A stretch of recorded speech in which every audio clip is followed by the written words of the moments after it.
नमस्कार, आप देख रहे हैं सी न्यूज भारत और मैं हूं आपके साथ ज्योति अरोड़ा। वक्त हो गया है अलीगढ़ बुलेटिन का, तो आइए रुक करते हैं पहली खबर की ओर।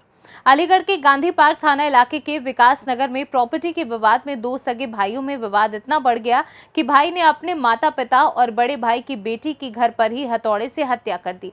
इलाके में हुई इस वारदात के बाद लोगों की भारी भीड़ जुट गई है। तो वहीं इसकी सूचना जब पुलिस को मिली तो मौके पर भारी पुलिस बल तैनात कर दिया गया और आरोपी ने खुद को सरेंडर कर अपना जुर्म कबूल कर लिया। घटना की सूचना के बाद मौके पर पहुंचे एसएसपी कलानिधि नैथानी ने जानकारी देते हुए बताया कि प्रॉपर्टी को लेकर दो भाइयों के बीच विवाद चल रहा था, जिसमें से छोटे भाई सौरभ ने अपने पिता ओम प्रकाश व 60 वर्षीय मां सोमवती और 4 वर्षीय शिवा नाम की भतीजी की हथौड़े से वार कर उनकी हत्या कर दी। हत्या के बाद आरोपी ने खुद पुलिस स्टेशन आकर सरेंडर कर दिया। वो अपनी संपत्ति के बंटवारे से संतुष्ट नहीं था।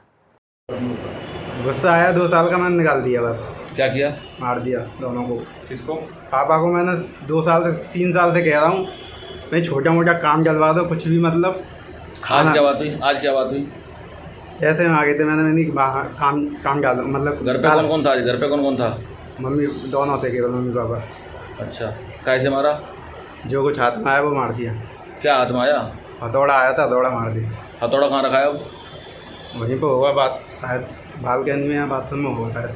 बालकनी में, बाथरूम में होगा। और कौन कौन था घर पे? जब कोई नहीं था। बच्ची कितनी बड़ी है? छोटी वाली है, 4-5। छोटी वाली सब्जी खत्म हो गई, सब्जी लेने गया था सर। तो हम आए यहाँ पे सब्जी लेके सर, लगभग आधा पौन घंटे बाद आए। ये यही था, मेरा भी यही था। तो आए घंटे बाद मैं तो ये सोच रहा था शायद मम्मी पापा कहीं गए होंगे बाहर। तो बहुत देर के बाद नहीं आया। तो इसके बाद मेरी छोटी वाली लाली इसी के पास खेल रही थी सुबह से। इधर बैठ जाकर भी बच्चों का तो इधर रहा, कहीं ना कहीं तो कौन भूखेगा कौन। तो फिर मैं तो अपने जिम चला गया सर। शाम को मैं सो गए थे, बच्चे को पढ़ाया था। मुझे ये भी नहीं मालूम क्या घटना हो चुकी है सर। तो इसके बाद शाम को सर लगभग 6 बजे का इसका फ़ोन आया पड़ोसियों का सर, किसी का कि जैसी बात है वो लाली मर गई, सांस चल रही है सर। मैं तुरंत आया, अपनी लाली को आके मेडिकल ले गया। किसी बात पे कोई विवाद घर में चल रहा था? सर मेरा उससे ऐसा कोई भी विवाद नहीं था सर। उससे खाली हम लोग कहते थे, मम्मी पापा वगैरह सब ऐसे जो कहते थे काम करने से तुम्हारी सरकारी नौकरी लगेगी। नहीं सर, कुछ नहीं कहोगे, तुम कितने पढ़े लिखे नहीं हो सर। ऐसा कौन सा माँ बाप जो नहीं कहेगा तुम्हें काम के लिए। शादी करवाओ मेरी सर, तुम कुछ कर रहे हो, तुम्हारी शादी हो जाएगी, किस बना पे होगी शादी सर। इसी बात को लेकर ये इतनी बड़ी पैसे मांगता था सर घर से, ज़बरदस्ती गाड़ी दिलवाओ, गाड़ी आई। 10 लाख रुपया दो मुझे सर, जब मुझे ये दो रोज इसकी नहीं रहती है सर। माँ बाप से मारपीट करना आए दिन सर, बदतमीजी करना सर। ये बात शायद पूरे मोहल्लों को मालूम है सर। आए दिन कितने भाई ने? 3 भाई 2 बहन, 1 भैया मेरे चला गया। एक भाई, बड़े भाई मेरे से छोटा है, वो 8-10 साल पहले उसको कोई मालूम नहीं। तो ये तुमसे बड़े थे छोटे थे? ये सबसे छोटा था। अच्छा, क्या नाम था इनका? सौरभ। एक लड़का ने अपने माँ बाप और भतीजी की हत्या की है, क्या मामला है? इस लड़के का नाम सौरभ है। ये विकास नगर क्षेत्र में रहता है, जो कि गांधी पार्क थाने में पड़ता है। इसके द्वारा स्वयं आज देर शाम थाने पर आकर के बताया गया कि इसने अपने माता पिता की हत्या कर दी और भतीजी को गंभीर रूप से घायल कर दिया है। यह जो भतीजी है, यह भी जब अस्पताल इसको ले जाया गया तो इसको मृत घोषित किया गया है। उपरोक्त संबंध में अधिक पूछताछ करने पर इसने बताया कि इसके पिताजी द्वारा अपने रिटायरमेंट का पैसा और अन्य जो भी उनके पास रकम आदि थी उसको इनके भाई पर ही खर्च कर दिया गया। इसके भाई जो कि जिम चलाता है, उसके व्यवसाय पर खर्च किया गया और इसके द्वारा जब भी कुछ मांगा गया तो इसको मना किया गया। इस बात को लेकर इसके गृह में कलेश था और यह अक्सर इसका झगड़ा अपने माता पिता से होता था। आज इसने इस घटना को घर में ही मौजूद हथौड़े और पत्थर से अंजाम दिया है। उपरोक्त को जो आला कत्ल है उसको पुलिस ने बरामद कर लिया है। मौके पर मेरे एवं अन्य अधिकारियों द्वारा मौका मुआयना करके वहां पर फील्ड यूनिट को बुलाया गया, साक्ष्य एकत्रित किए गए हैं। इस अभियुक्त को सौरभ को पुलिस ने गिरफ्तार कर लिया है। मौके पर पूर्ण शांति व्यवस्था कायम है। अलीगढ़ से सी न्यूज संवाददाता संजीव शर्मा की रिपोर्ट। अलीगढ़ के कोतवाली ग्लास क्षेत्र के गांव में पड़ोसी के ही लोगों के द्वारा नाबालिग युवती के साथ छेड़छाड़ की घटना को अंजाम दिया गया है। छेड़छाड़ होने से परेशान युवती ने जब बचाव के लिए चीख पुकार मचाई तो उसकी आवाज सुनकर परिजन घर से बाहर आ गए। परिजनों के बाहर आने पर छेड़छाड़ कर रहे लोगों ने उन लोगों के साथ भी मारपीट की, जिसमें पीड़िता के भाई को गंभीर चोट आ गई। बताया जा रहा है कि दबंगों ने युवती के परिजनों को लाठी डंडों और फरसे के वार से घायल कर दिया। यही वजह रही कि युवती का भाई गंभीर रूप से घायल हो गया। फिलहाल पीड़िता के परिवार ने इस पूरे मामले की शिकायत क्षेत्राधिकारी ग्लास से की है और आरोपियों के खिलाफ एक तहरीर भी दी है। देखना होगा कि आखिर पीड़िता और उसके परिजनों को कब तक न्याय मिल पाता है। मैं घर पे खाना बना रही थी, महिपाल आया गाली देते हुए और मुझसे छेड़खानी करने लगा। जैसे ही मेरी मुंह से चीख निकली तो उसने मेरा मुंह दबाने की कोशिश की। मेरे भैया और मम्मी आए, मेरे भैया और मम्मी आए थे, सो उसके साथ और भी आए थे उसके घर के। सो डंडों से मारने लगे। मेरे भैया की बहुत जान फट गई है, अलीगढ़ में मेडिकल में भर्ती है। आज कौन सी जगह आई हो आप? सीओ साहब के पास। सीओ साहब ने क्या कहा? आपकी रिपोर्ट दर्ज की जाएगी। मारने आए थे तो मैं घर न होती तो मेरी छोरी को जाएंगे का हाल करते। आवाज़ सुन के मैं आई और मेरा छोरा आया तो आती क्या महिपाल के घर वाले, और महिपाल ने अच्छी तरह से खूब मार पीट करी। पतो ना काय लाए, डंड आए, फंसाए और मेरे छोरा का हल कर दो। जब मैंने अपनी लड़की की जान बचाई। आज कहाँ आई हो? सीओ के यहाँ आई। सीओ साहब ने कहा है? यूँ कही तुम्हारी रिपोर्ट दर्ज की जाएगी। कैसे क्या हुआ? मैं और मेरी बहन, मेरी माँ, मेरा भाई, सब लोग हम अंदर थे। तो वो लोग आए, 4, 5, 6, 7 जने थे और मेरी बहन से छेड़खानी करने लगे। और मैं और मेरा भाई उनसे बोले कि ये क्यों कर रहे हो भाई तुम। तो उन लोगों ने 6-7 जनों ने मेरे ऊपर लाठी चार्ज किया और 37-38 टाँके हैं मेरे सिर में अब भी। पता कैसे चली तुम लोगों को छेड़खानी करना है? पता कैसे चला तुम लोगों को बहन के साथ छेड़खानी हो रही है? हमारी बहन की आवाज़ आई क्या? हाँ चिल्लाने लगी थी। उसके बाद हम गए देखने। तो किस तरीके की हालत है अब तुम्हारी? मेरी बहुत गंभीर हालत है। मुझे बोला भी नहीं जा रहा अभी। मेरे दर्द हो रहा है गले में, यहाँ भी चोट है मेरे गले में भी। क्या कोई शिकायत वगैरह की पुलिस से? क्या शिकायत वगैरह की थी पुलिस से कोई? हाँ की थी पुलिस से शिकायत। क्या नाम है तुम्हारा? उमेश। अलीगढ़ से सी न्यूज़ संवाददाता संजीव शर्मा की रिपोर्ट। अलीगढ़ जनपद के अतरौली में राजकीय कन्या इंटर कॉलेज में पढ़ने के लिए गरीब कन्याओं को प्रवेश नहीं देने का मामला सामने आया है। छात्राओं के एडमिशन के लिए परेशान अभिभावकों का कहना है कि यहां पर बड़े लोगों की सिफारिश पर ही बच्चों का एडमिशन लिया जाता है। इसकी शिकायत उन्होंने जिलाधिकारी से की तो उन्होंने प्रधानाचार्य से बात की। उनको बताया गया कि छात्राओं की संख्या अधिक हो जाने के कारण कक्षा 6 में अब प्रवेश नहीं लिया जा रहा है। अभिभावकों का कहना है कि हम गरीब लोग हैं, हमारे पास किसी नेता की सिफारिश नहीं है, कोई बड़े आदमी से हमारा संपर्क नहीं है, इसलिए राजकीय कन्या इंटर कॉलेज में हमारी बेटियों को प्रवेश नहीं मिल रहा है। राजकीय कन्या इंटर कॉलेज की प्रधानाचार्य द्वारा बताया गया कि स्कूल में 12 बच्चे हैं और स्टाफ कुल 6 ही है, जिसकी वजह से शिक्षा का स्तर भी गिर रहा है। बच्चों को शिक्षा नहीं मिल पा रही है। स्कूल में 6 लोगों का स्टाफ होने के कारण शिक्षण कार्य भी ठीक से नहीं चल रहा है। बच्चे हैं, पुअर फैमिली से हैं, ये मैडम एडमिशन नहीं ले रही, बोलती हैं सिफारिश लेके आओ किसी की, और सीटें फुल हो चुकी हैं। अप्रैल से घुमा रही है कि आज एडमिशन होगा, कल एडमिशन होगा। इसी तरह से अगर हम किसी बड़े आदमी की सिफारिश लेके आती है तब एडमिशन कर रहे हैं, और रिश्वत लेती है, रिश्वत से एडमिशन कर रही है। एडमिशन नहीं कर रही है मैडम राज की बात। जी मैम, ये एडमिशन का क्या चक्कर है? एडमिशन का कोई चक्कर नहीं है। एक्चुअल में क्या है, ये बहुत ज़्यादा तादाद में सभी बच्चे कोशिश कर रहे हैं कि यहाँ एडमिशन लें, और मैं भी यही चाहती हूँ कि एडमिशन लें। परंतु हमारे केवल स्टाफ 6 टीचर्स हैं और 11 क्लासेस चलते हैं, तो 11 क्लासेस को रन करने के लिए कम से कम 1 टीचर की बहुत ज़रूरत है, और स्टाफ है नहीं। लेकिन अब बच्चे बहुत ज़्यादा हैं तो एडमिशन ज़्यादा लेने में समस्या आ रही है। मतलब नियर अबाउट 170-180 की क्लास में 1 टीचर्स के पास स्टूडेंट हैं, तो स्टूडेंट्स का पेपर वर्क करने में भी बहुत समस्या आ रही है टीचर्स को। तो टीचर्स भी थोड़ा परेशान हो रहे हैं इसमें। वो नेचुरल है कि बच्चों का एडमिशन नहीं होगा भाग के, तो वो तो परेशान होंगे। स्पेस ही नहीं है, इतने बच्चे हैं कि एक साथ हम इनको पेयर भी नहीं खड़ा करके करा सकते हैं। आप पे आरोप लग रहा है कि मतलब आप बड़े आदमियों के बोल रहे के कर रहे हैं। नहीं, ऐसा कुछ नहीं है। मेरे पास एप्लीकेशन वगैरह गरीब बच्चों की है, मैं गरीब बच्चों का लेती हूँ, लेकिन कोई मानदंड कुछ तो फिक्स किया जाए। तो जो बच्चे गरीब है, मैं देख रही हूँ उनकी कंडीशन, उनका तो जिनके मदर फादर नहीं है, पेरेंट्स नहीं है, ऐसे बच्चों का मैं कहीं ना कहीं उनको व्यवस्था कर रही हूँ बैठाने की और ले रही हूँ। Thank you. अलीगढ़ से सीनू संवाददाता संजीव शर्मा की रिपोर्ट। अलीगढ़ जनपद के खेल रोड के सिद्ध पीठ खेरेश्वर धाम पर श्रावण मास शुरू होते ही तैयारियां शुरू हो जाती हैं। श्रावण मास के सोमवार पर भक्तों की भोले बाबा पर जलाभिषेक और दर्शन करने के लिए लंबी लंबी लाइन लग जाती है। दूर दराज से भक्तों का उत्साह सावन माह में देखने को मिलता है। हर हर महादेव और ओम नमः शिवाय जैसे जयकारों से पूरा सिद्ध पीठ खेरेश्वर धाम गूंज उठता है और वहीं कहीं शिव विवाह तो कहीं भोले बाबा की आकृति बनाई जाती है और उन्हें देखने के लिए भक्तों में अलग सा ही उत्साह नजर आता है और सभी शिव भोले बाबा के गीतों पर झूम उठते हैं। मंदिर को लेकर मान्यता है कि द्वापर युग में श्री कृष्ण भगवान और दाऊ जी ने सिद्ध पीठ खेरेश्वर धाम पर रात को विश्राम किया था और कोलासर नामक राक्षस का वध भी किया था। क्या कहना चाहेंगे जिस तरीके से सावन सोमवार शुरू हो चुके हैं और भक्तों की किस तरीके से उत्साह देखा जा रहा है? देखिए, आज श्रावण मास का द्वितीय सोमवार है और आज भक्तों में काफ़ी उत्साह देखा गया है और पिछले सोमवार से तकरीबन मतलब जो है सवाई भीड़ यहाँ पर जो है आई है आज जलाभिषेक करने के लिए। सुबह से मतलब जो है यहाँ पर लाइनें लगी हुई हैं और तमाम जो है उत्साह के साथ जो है भक्त जो है यहाँ पर जो है भोलेनाथ का जलाभिषेक कर रहे हैं। तो आज काफ़ी भीड़ है।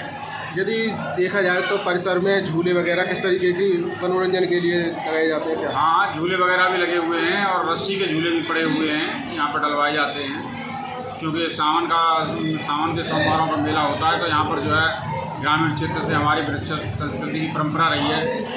बहन बेटियाँ जो है श्रावण मास में अपने ससुराल से आती हैं अपने मायके में और वहाँ पर जो है झूला वूला झूलती हैं। इस तरह की हमारे यहाँ पर जो है संस्कृति है, संस्कृति में ये होता है। तो झूले वूले भी यहाँ पर पड़ते हैं और जो है वैसे भी झूले लगे हुए हैं बच्चों के लिए। बताया जाता है कि यहाँ पर दाऊ जी महाराज जी आए थे और यहाँ पर किसी तरीके से रहे थे। जी हाँ, द्वापर काल में ऐसा बताया जाता है कि यहाँ पर भगवान श्री कृष्ण और जो है दाऊ जी महाराज गंगा स्नान के लिए जा रहे थे रामघाट। तो यहाँ पर उन्होंने रात्रि विश्राम किया था इस टीले पर और यहीं पर जो है यहाँ के उस समय के शासक क्रूर शासक जो है कोलासुर का जो है अपने हल से दाऊ जी महाराज ने वध किया था। तो इस तरह का जो है यहाँ पर कहा जाता है। अलीगढ़ से सीनू संवाददाता संजीव शर्मा की रिपोर्ट। अलीगढ़ में नगर निगम अधिकारियों के द्वारा चलाए जा रहे अवैध अतिक्रमण के अभियान के दौरान भानुगुट के कार्यालयों को भी बुलडोजर से तहस नहस कर दिया गया। तो वहीं भानुगुट का आरोप है कि उन्होंने अधिकारियों को स्टे ऑर्डर की कॉपी दिखाई, उसके बाद भी नगर निगम के अधिकारियों के द्वारा उनके कार्यालय को तोड़ दिया गया। भानुगुट का कहना है कि एक दिन पहले ही नगर निगम के अभियान को लेकर एक ज्ञापन सौंपा गया था, लेकिन फिर भी नगर निगम अधिकारियों के द्वारा जबरन कार्यालय को तहस नहस कर दिया गया, जिसकी खबर आग की तरह किसान नेताओं में फैल गई। जिसके बाद दर्जनों किसान नेताओं की नगर निगम कार्यालय के बाहर प्रदर्शन किया और नगर निगम की कार्यशैली पर सवालिया निशान उठाए। मैं प्रदेश उपाध्यक्ष हूँ भारतीय किसान यूनियन भानु का। मैंने राष्ट्रीय अध्यक्ष जी के आदेश अनुसार शनिवार को एक ज्ञापन नगर निगम को दिया था, नगर आयुक्त के। उसमें ये मांग की गई थी कि हमारा वहाँ भारतीय किसान यूनियन भानु का कार्यालय है, वहाँ पे झुग्गियाँ उजाड़ दी गई हैं कुछ बिल्डरों के द्वारा, जहाँ पे नगर निगम द्वारा निशान लगाया गया है। वहाँ पे जब ज्ञापन देने के बाद नगर आयुक्त जी का ये कहना था कि ज्ञापन से कुछ नहीं होगा, इन पर कार्रवाई होगी। जब नगर निगम को हमने एक ज्ञापन दिया गया था, उस पर आप जांच करते, उसके बाद आपको जो भी एक्शन लेना था नोटिस के द्वारा आपको एक्शन देना चाहिए था। लेकिन उत्तर प्रदेश के मुख्यमंत्री माननीय योगी आदित्यनाथ जी ने स्पष्ट कहा हुआ है कि किसी भी गरीब की झोपड़ी ना उजाड़ी जाए, अगर वो अवैध बनी हुई है उनके लिए भी एक अच्छी जगह व्यवस्था की जाए, उसके बाद उजाड़ी जाए। लेकिन उन्होंने एक भी नहीं सुनी नगर आयुक्त ने और वहाँ पे बुलडोज़र चला दिया। भारतीय किसान यूनियन भानु का वहाँ कार्यालय था, झंडे लगे हुए थे। इन्होंने इतने भी नहीं सोचा कि भारतीय किसान यूनियन भानु जो एक सरकार के पक्ष में है, उसके बावजूद भी उन्होंने वहाँ पे बुलडोज़र चलाया गया और जो निशान लगाए गए थे नगर निगम के द्वारा, जो बिल्डरों ने के एक निशान लगे हुए थे, उस पर उन्होंने कोई कार्रवाई नहीं करी है। उन्होंने थोड़ा सा साइड छोड़ के जो यहाँ के डीएसपी साहब हैं और सीओ साहब हैं, उन्होंने स्पष्ट हम लोगों से कहा था कि भारतीय किसान यूनियन भानु के साथ न्याय होगा, जो कार्रवाई जेन्युइन होगी वो की जाएगी, मैं यहाँ से तोड़वा के जाऊँगा जो निशान लगाए। लेकिन वहाँ पे कोई भी कार्रवाई नहीं की गई है। आप जाके देखना चाहें वहाँ देख सकते हैं, उनका मकान वैसे कि वैसी बना हुआ है। लेकिन भारतीय किसान यूनियन भानु एवं झुग्गियाँ जो थी सारी उजाड़ दी गई हैं।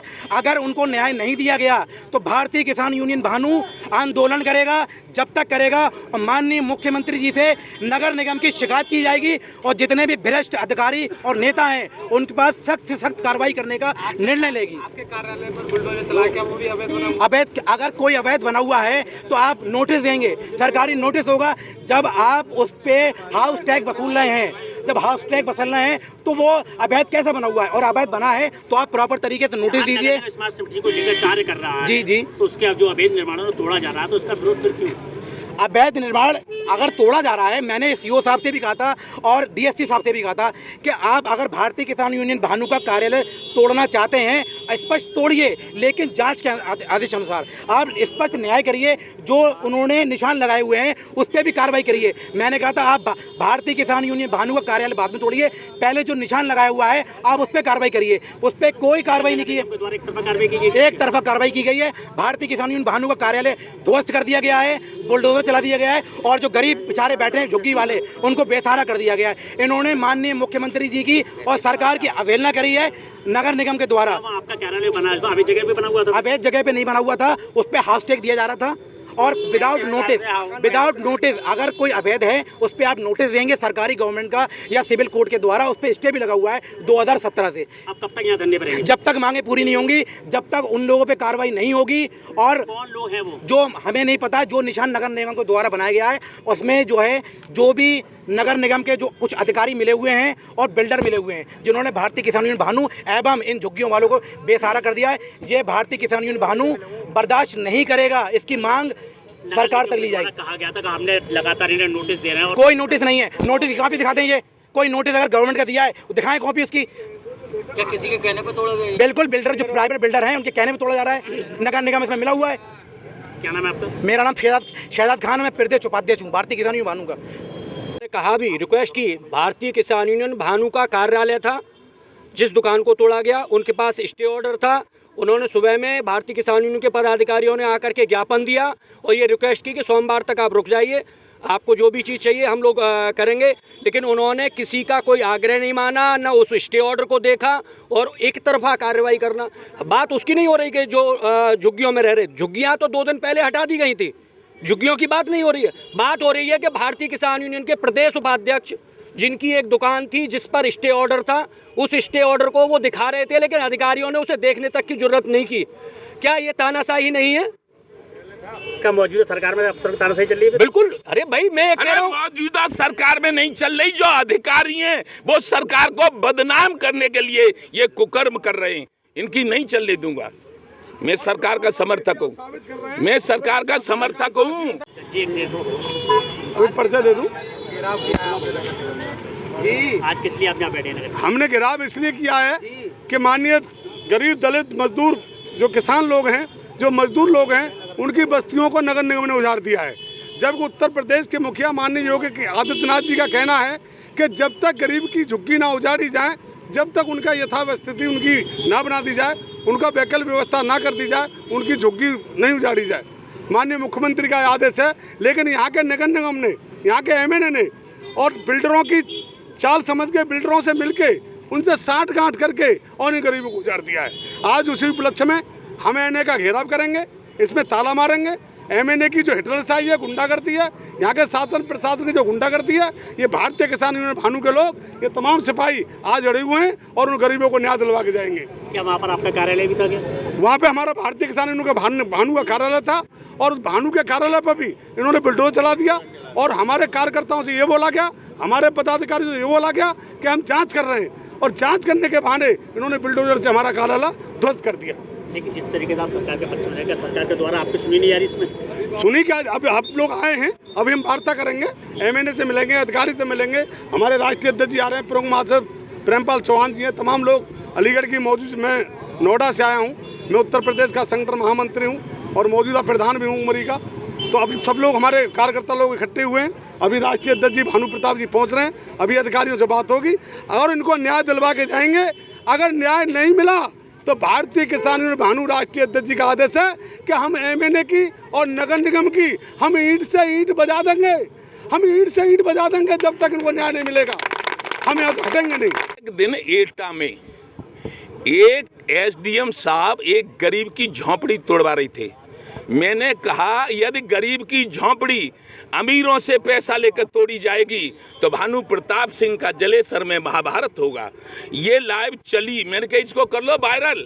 दूसरे दिन मुख्यमंत्री का फोन, दूसरी मुख्यमंत्री की वायरल आई कि कोई भी किसी भी गरीब का हिंदू मुस्लिम सिख ईसाई जैन बौद्ध न दुकान न मकान नहीं तोड़ा जाएगा जब तक वो बहुत बड़ा माफिया न हो तब तक, और तोड़ा भी जाए यदि जरूरत हो तो पहले उसको व्यवस्था दी जाए तब तोड़ा जाए।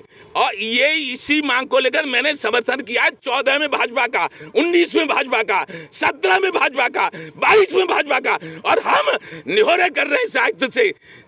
परसों शनिवार को जिस दिन इसने हमारे जो राष्ट्रीय प्रमुख महासचिव हैं आगरे में, उनका FH है, उनके ससुराल वालों की दुकानें थी, उन्होंने हमसे निहोरे किए। हम ग्रेटर नोएडा में थे, वहाँ से इस आयुक्त से फोन पे कह रहे थे भैया मान जा, मेरी उम्र 70 साल है, मैं तेरे हाथ जोड़ रहा हूँ, पैर छू रहा हूँ, मैं सोमवार को आ जाऊँगा, रिहान फारूक को भी ले आऊँगा, उनके ससुराल वालों को भी ले आऊँगा, कैसे ही करके मान जा। इसने कहा कि अमित शर्मा के आदेश से तोड़वा रहा हूँ। तो खिलाफ जी नगर आयुक्त ने कहा कि नगर आयुक्त ने मुझसे कहा आप डॉक्यूमेंट दिखाइए, अगर आपके पास काय के डॉक्यूमेंट तो हम आपका मकान नहीं तोड़ेंगे। काय का डॉक्यूमेंट कब कहा था नगर आयुक्त ने, कब कहा था मुझसे? मैंने तो निहोरे करे। वहाँ जब बुलडोजर चला था, जब अरे बुलडोजर चला होगा, कहा होगा सो कहा होगा, तुम अंग्रेजी क्यों पढ़ रही हो? मैं जो कह रहा हूँ मैंने निहोरे करी थी, मैंने हाथ जोड़े थे उसके। जी चलेगी और किसी की? अरे हम अंग्रेजी कहाँ पढ़ रहे हैं भैया, हम तुम्हारे हाथ जोड़ रहे हैं, पैर छू रहे हैं, हमसे काम। मैं मुँह पे डॉक्यूमेंट धरे थे, मैं नोएडा में था, डॉक्यूमेंट कहाँ से दिखा देता? मैंने जो कहा डॉक्यूमेंट होंगे तो बच जाएगी, नहीं तो सोमवार को तोड़वा देना। आज तक का मांगा था समय। आयुक्त का कहना यह था कि वहाँ पर जो अवैध जगह थी उसको तोड़ा गया स्मार्ट सिटी को लेकर। तो अवैध जगह थी तो मुख्यमंत्री ने कहा था अवैध जगह भी न तोड़ी जाए जब तक उसका इंतजाम न कर दिया जाए। मुख्यमंत्री से ऊपर आए आयुक्त। कब तो धरना रहेगा? जब तक बर्खास्त नहीं होगा आयुक्त तब तक। अध्यक्ष जी आप किसानों के नेता हैं। हाँ हाँ। और जिन लोगों पर ना आधार कार्ड है ना कोई आइडेंटिफिकेशन। अरे सुनो चुप रहे। हाँ क्या कह रहे हो? हाँ किसानों के नेता सुनते रहे, हम आपको देखते रहे, लेकिन जिनके पास कोई भारतीय ID नहीं है आप उनकी कैसे सिफारिश कर सकते? कौन भारतीय की ID नहीं है? जो कि हटाई गई है वहाँ पर। कहाँ से? कोई मूल्यवासी नहीं है। कोई कौन का नहीं है? कौन का नहीं है बताएं आप। कहाँ के वकालत कर रहे हैं तो काय की वकालत कर रहा हूँ? काय की किन की तोड़ी गई है? किन की? अरे सुनो मेरी बात, किसी की भी तोड़ी गई हो। हम ये कह रहे हैं कि जब हम कह रहे हैं सोमवार को हम आ जाएंगे, उनकी गलत है तो तुड़वा देंगे, फिर इसमें क्या वकालत की बात है? हाँ नहीं मानी। हाँ ठेस पहुंची है। नियम और सिद्धांतों की लड़ाई तो नहीं। अरे काय के नियम सिद्धांत की लड़ाई है? सुनिए, हिंदू मुस्लिम सिख ईसाई जैन बौद्ध, महिला मोर्चा, मेन बॉडी, महिला मोर्चा, युवा मोर्चा, छात्र मोर्चा, मजदूर मोर्चा, व्यापार मोर्चा, सैनिक मोर्चा, डॉक्टर मोर्चा, पहलवान मोर्चा, सारे हिंदुस्तान के लोगों के जिनके साथ अन्याय हुआ है उनकी लड़ाई लड़ता रहूंगा जीवन भर, जब तक जिंदा रहूंगा तब तक। भारतीय मूल के लोगों की लड़ाई है ना। हाँ हाँ। बाहरी लोगों की कैसे लड़ाई? बाहर की मूल के ऐसा है सिद्धांत। आज सोमवार को हम आते और ये आयुक्त साहब हमें दिखाते कि ये बाहर मूल के, तो हम कतई सिफारिश नहीं करते। नहीं, जिन लोगों के दुकान टूटी है उनके पास में एक। अलीगढ़ से सी न्यूज़ संवाददाता संजीव शर्मा की रिपोर्ट। अलीगढ़ बुलेटिन में फिलहाल के लिए इतना ही। देश और दुनिया की बाकी खबरों के लिए आप देखते रहिए सी न्यूज़ भारत।